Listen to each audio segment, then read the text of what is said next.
Hello friends, स्वागत है आपका हमारी आज की इस वीडियो में। दोस्तों, आज हम आपको बताते हैं रैम होती क्या है, रैम कितनी जरूरी है हमारे फोन के लिए और कितनी रैम हमारे लिए जरूरी होगी। दोस्तों, सबसे पहले बात करते हैं रैम होती क्या है। रैम यानी रैंडम एक्सेस मेमोरी। चलिए इसको समझने के लिए हम एक एग्जांपल लेते हैं। दोस्तों, मान लीजिए कि आप एक ऑफिस में काम कर रहे हैं और आपको काम करने के लिए कुछ फाइल्स की जरूरत है और वो फाइल्स एक दूसरे कमरे में रखी हैं। तो आपको जिस फाइल की जरूरत होगी आप उठकर जाएंगे और फाइल उठाकर अपना काम करेंगे। दोस्तों, कभी कभी ऐसा भी होता है कि किसी एक काम को करने के लिए आपको ढेर सारी फाइल्स की जरूरत होती है, मगर उन फाइल्स को रखने के लिए आपके डेस्क में उतनी जगह भी होनी जरूरी है। और अगर आपकी डेस्क बड़ी है तो आप अलग अलग कामों की फाइल्स वहां पर रख सकते हैं और जब आप शाम को अपने घर जाएंगे तो वो सभी फाइलों को उठाकर उसी कमरे में वापस रख देंगे। तो मोबाइल फोन में भी रैम कुछ ऐसे ही काम करती है। वो कमरा आपकी स्टोरेज है, इंटरनल मेमोरी या मेमोरी कार्ड है, और वो जो डेस्क है वो आपकी रैम है। दोस्तों, रैम क्या होता है? रैम एक बहुत ही फास्ट मेमोरी होती है। एक नॉर्मल हार्ड ड्राइव या एक मेमोरी कार्ड रैम की स्पीड को कभी भी मैच नहीं कर सकता है। रैम काम करती है सीपीयू को जो भी फाइल्स चाहिए उनको जल्दी से जल्दी वहां तक भेजने का।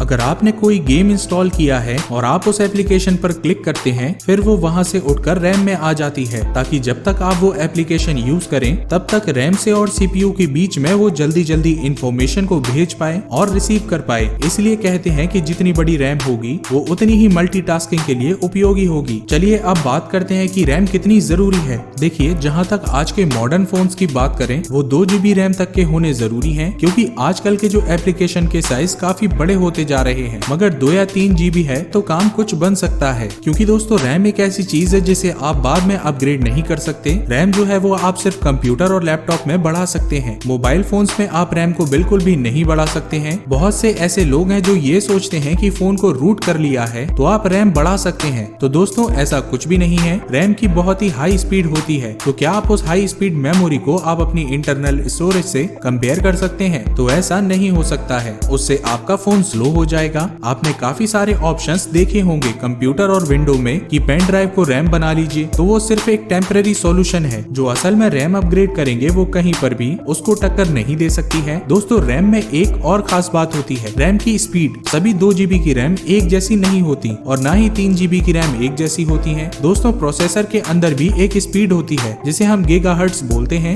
जिससे उसकी स्पीड का पता चलता है। इसी तरह से रैम में भी स्पीड होती है। इसमें एक क्लॉक लगी होती है जिसकी मदद से रैम काम करती है। ये जो हम सुनते हैं DDR2, DDR3, DDR4, ये सभी वो स्पीड है। एक अलग अलग कैटेगरी है जो जितनी बड़ी होगी उतनी अच्छी होगी। हो सके तो ज्यादा रैम वाला फोन ही खरीदें, इसका कोई नुकसान नहीं है। बल्कि आगे चलकर फ्यूचर में और नए नए अपडेट्स के साथ जब एप्स के साइज बढ़ जाएंगे तो उस टाइम पर वो रैम आपके काम आएगी। और आज की डेट में बड़ी रैम का फोन खरीदने से आप अपने फोन को लंबे समय तक यूज कर पाएंगे। दोस्तों, उम्मीद करते हैं कि आपको हमारी ये वीडियो पसंद आई होगी। हमारी वीडियोस को लाइक एंड शेयर करते रहिए। आज के लिए बस इतना ही।